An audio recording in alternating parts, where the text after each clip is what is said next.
Welcome to AM Best Audio. The MGA sector is experiencing sustained and remarkable growth, driving innovation and expanding its influence across the property and casualty insurance market, according to the Managing General Agents Association 2025 annual report. As delegated underwriting continues to evolve, MGAs are not only enhancing collaboration between carriers, brokers, and other market participants, but also setting new benchmarks for professionalism, operational excellence, and client service.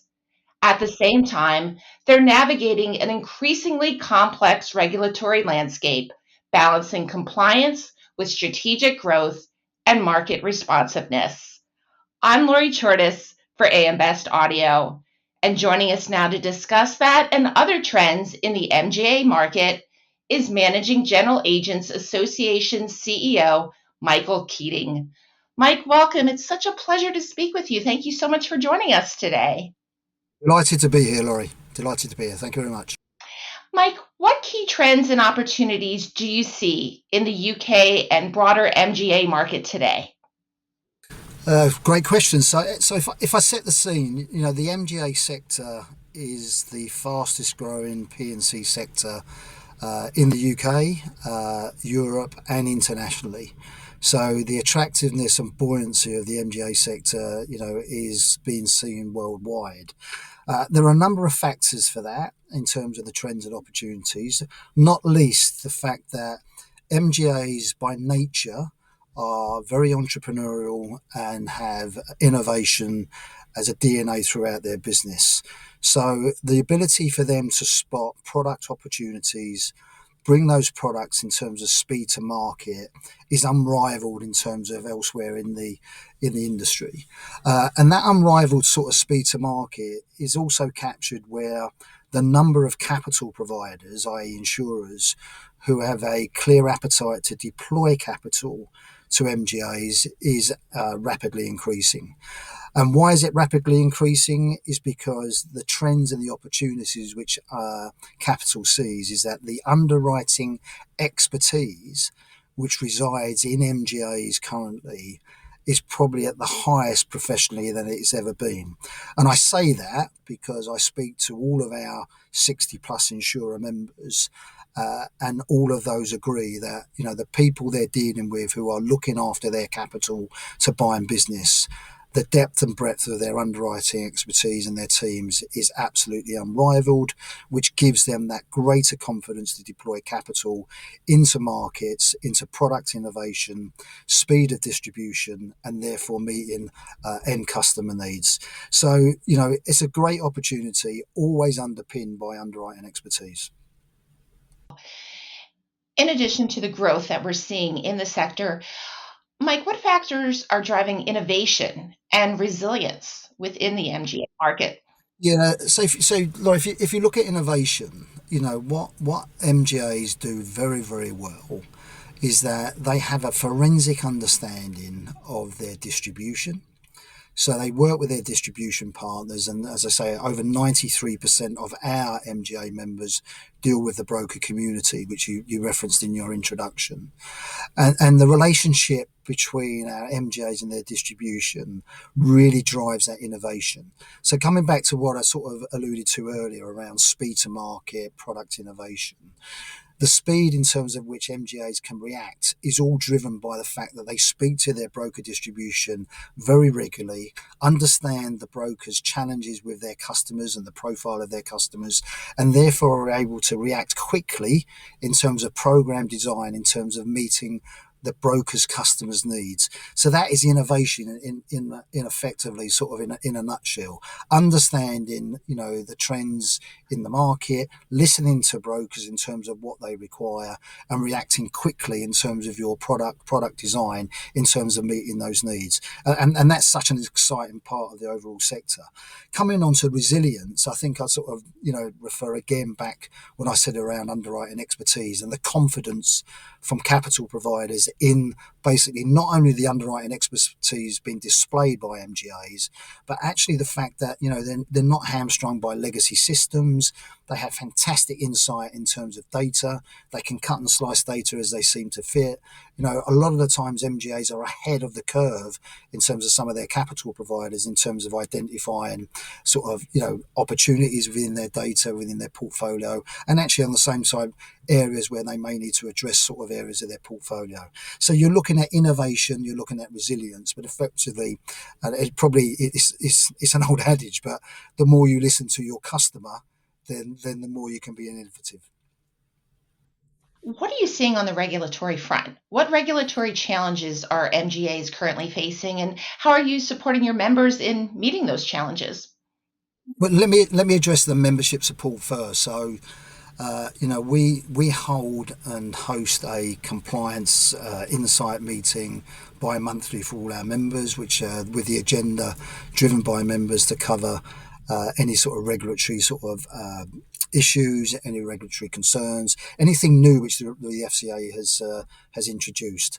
We also have an excellent third-party sort of compliance expert, ICSR, in the UK, and CISIC advisory for our Irish members, who are on hand to provide expert advice and counsel and guidance to members on any sort of regulatory matters. So that's two things we do.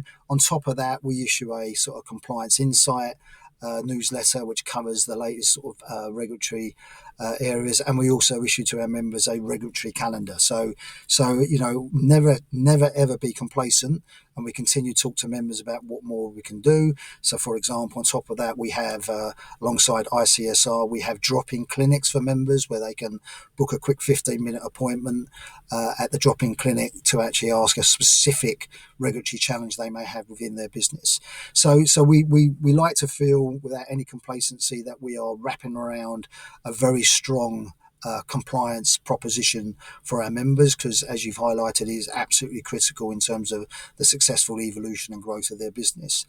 When you look at it from MGAA and from a regulatory lens, then the listeners on this will know that MGAs are not supervised separately, and actually what they are is that they are put together with the broker community, which causes issues and some challenges, because broker regulation does not necessarily, in some instances, apply to MGAs, for the fact that MGAs are basically fiduciary duties to their capital, when quite rightly brokers' fiduciary duties to their customers. So more recently, and actually something we were particularly pleased on from the regulator, was that two things. So one, the regulator, a recent sort of open mic session we had with our members, basically did a very collaborative challenge to my members as well as to ourselves at the MGAA to highlight any areas of current regulation which shouldn't apply to MGAs because of the definition I've just described, and actually engage and talk to the FCA around those areas, and to see whether the FCA are willing and happy to sort of exclude MGAs from, say, particular returns, if it was a particular return in terms of part of their business. And that's something that we have an ongoing dialogue with both the regulator and our MGA members to highlight areas which they think, regulatory things which doesn't apply to them in any shape or form.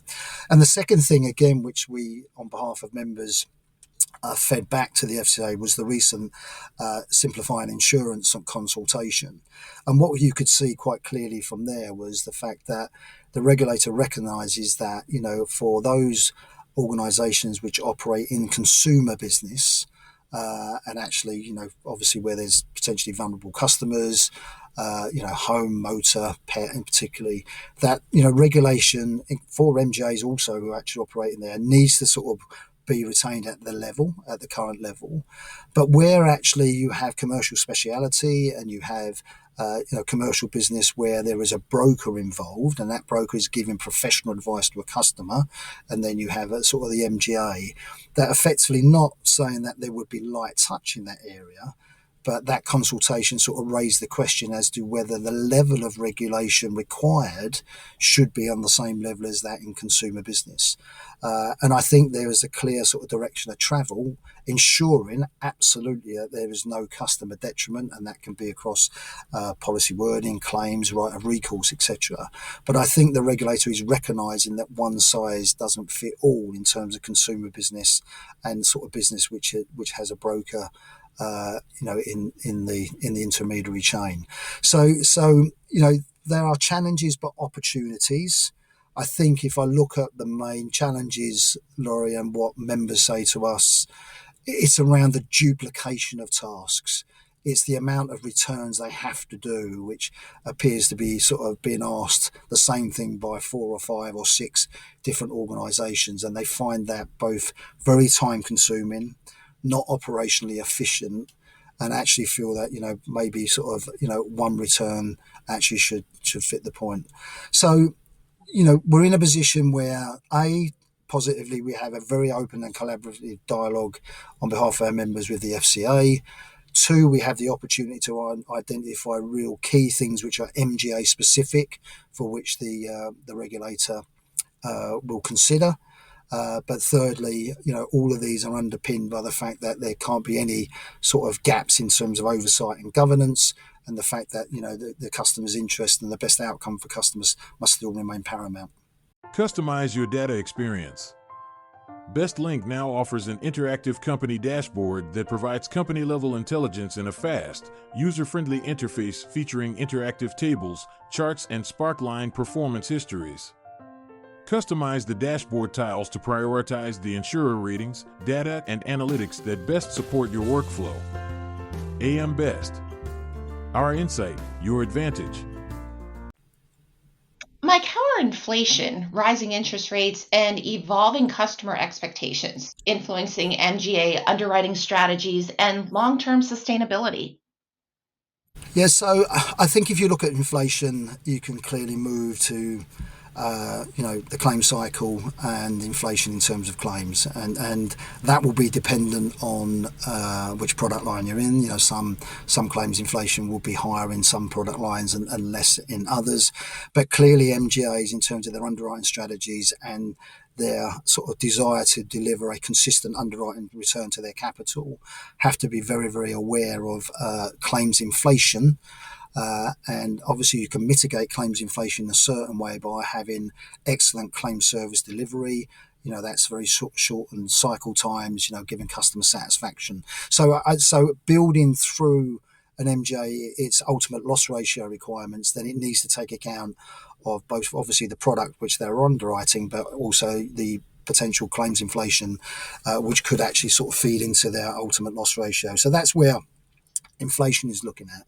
If you're looking at rising interest rates, then effectively, you could argue or make a case that the cost of money is going up, and that effectively could slow down consolidation in the market, in terms of M&A. So the cost of debt and the cost of money is not as cheap as it was sort of maybe 2-3 years ago, and therefore that will slow down M&A, and at the same time sort of put more pressure potentially on the whole sector in ensuring that, in terms of forward looking, that they can deliver the returns in terms of what may be required in any sort of merger or acquisition sort of requirement. So I think, for long-term sustainability, for MGAs in particular, they need to be bringing in terms of their loss ratio projections, because MGAs live and die in a way in terms of their loss ratio performance. That's why capital back them, or third-party capital back them. So they need to be very conscious and take account of the claims environment and claims inflation, how that will sort of impact their portfolio.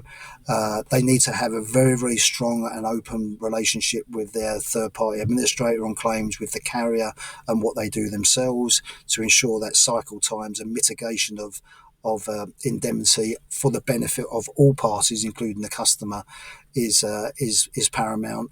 And that's even more important as currently as a market that we are entering a softer rating environment than what we've experienced in the last sort of 3 to 4 years. So the claims model, over the next 18 months or so is going to be absolutely critical, and inflation will play a part in that. Mike, how is education becoming a competitive edge for MGAs, and how's the association advancing this through your learnings and insights programs?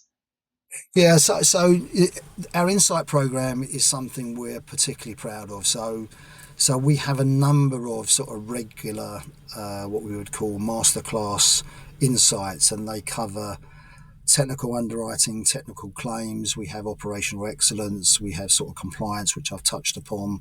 We have one for our personal lines members, and really the way that works is that we ask our insurer members, who clearly in the main sort of are providing the capital to MGAs, and they have great data, they have great expertise, and they are absolutely delighted to share back with our membership, sort of masterclasses around all of those areas which I've just covered. So, if I take technical underwriting insight as an example, we've covered areas such as, risk management. We've covered areas about the importance of rate strength.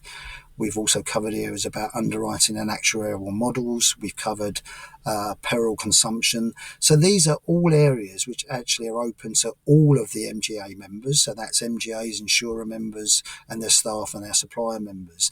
This is all something where, as a community and as a membership sector, we're basically educating all of us in terms of how we can get to be best in class, and how that everyone in the ecosystem can sort of benefit and hopefully continue to deliver consistent underwriting profits for all stakeholders, and to give great outcomes to customers. So for me, the importance of that program of learning and insights is absolutely a key pillar in what we do at the MGAA.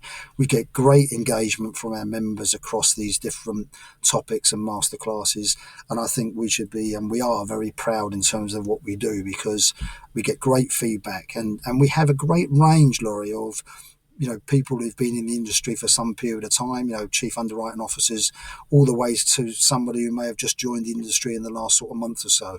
So it's a really great program, and something that we will continue to look to enhance, to add areas in terms of where our members particularly feel that they want sort of further sort of assistance, education and masterclass, and we'll continue to do that. And naturally, coming back to the first part of your question, as an association, if we are sort of enriching knowledge across the sector, then that can only sort of give a competitive advantage for MGAs when they're sort of liaising with existing or new capital, in terms of demonstrating the expertise they have as a business and the confidence that capital can deploy their balance sheet for them to underwrite on their behalf. So, Mike, can we expect to see continued growth in the MGA market? And where do you see the greatest potential for international growth and expansion for MGAs in the years ahead? I think it's very important in a weakening rating environment that you will see some continued growth, but it has to be steady growth, and it has to be underpinned by sort of relentless and forensic underwriting expertise.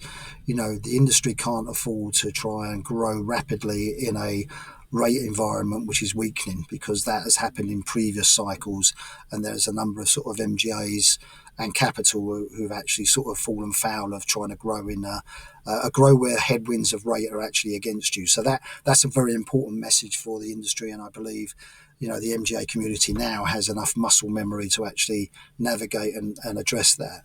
When I look at internationally, so if I look at internationally, and we've got great relationships across the world, Canada is very buoyant for MGAs. I see Canada continue to grow.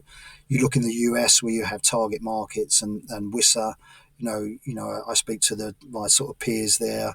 They continue to grow in terms of those markets. So the MGA model is both mature and and growing steadily. And that can be the same down in sort of Australia as well, where the MGA model again is quite mature but continue to grow. If I look at areas for real future growth, I still think Europe has great potential. I attended the inaugural European MGA conference in Amsterdam earlier this year. That was very exciting. It was oversubscribed. There were over 300 delegates there. And it was great to listen to the various territories and where they are in their MGA evolution. And there's no doubt that, quite a large number of my members, if they're not already operating in Europe, then they clearly have a keen eye to actually develop in Europe. And for those who have got no sort of presence in Europe currently, they're certainly looking to see what opportunities arise. So I think Europe, not universally, because there are some areas which are mature, such as Holland, that's a mature market, but there are other territories in Europe which are still immature, and I think you'll see increased sort of growth in Europe, and then you can't ignore sort of the Middle East as well, which I think again has a growing sort of MGA market, and I think there's great opportunity in that space as well. So it all looks very positive, both internationally. But I always come back to the point, providing underwriting discipline is always maintained, then those markets will grow profitably. And Mike, looking ahead, how can collaboration with carriers, brokers, and suppliers improve operational efficiency? And what emerging innovations will shape the MGA market over the next 3 to 5 years? Yes, again, another great question. So I think first and foremost, in terms of those, that collaboration you reference, the first thing which needs to be done, and there's a graveyard unfortunately full of where these things have failed, is that each party needs to exactly understand what they want to achieve before any investment is made. Number one. Number two, each party must have absolute clarity on what they're expected to deliver and what their role is. And I think if that's the platform in terms of innovation and collaboration, then they're in a very strong place. And what will we see from that sort of clarity? So we will see further sort of investment and introduction of AI. Some of my members already operate AI, but that will actually reduce duplication of tasks, which I've already referenced. That will allow MGAs to actually spend more time on underwriting and product development as opposed to operational tasks, which clearly brokers would want, and ultimately that will impact the customers. I can see also, I'm aware of sort of discussions where MGAs will look to utilize APIs and actually connect with broker systems. So that again will actually reduce a duplication, rekeying type tasks. So what I think you'll see, Laura, you'll see a greater sort of continuation of digitalization, of connectivity, removing sort of operational inefficiency through the use of technology, but that technology be complementary to sort of, the employees and the people who, underwrite, who have great relationships with brokers. So it's going to be, I'd underline the word complementary as opposed to replacement, because I think we are in a relationship business. We always have been. I've been in the business over 40 years. It's always been about relationships. And I just think the right use of technology to sort of, complement what we do across relationships, both in distribution, underwriting, marketing, claims. I think that's what we will see. And we'll see an acceleration of that over the next 3 to 5 years, I believe. Mike, this has been so interesting, so informative, and it's been a pleasure. And I'd like to thank you so much for taking the time to speak with us today. Thanks very much for your time. That was Michael Keating, CEO of the Managing General Agents Association. For AM Best Audio, I'm Lori Chortis.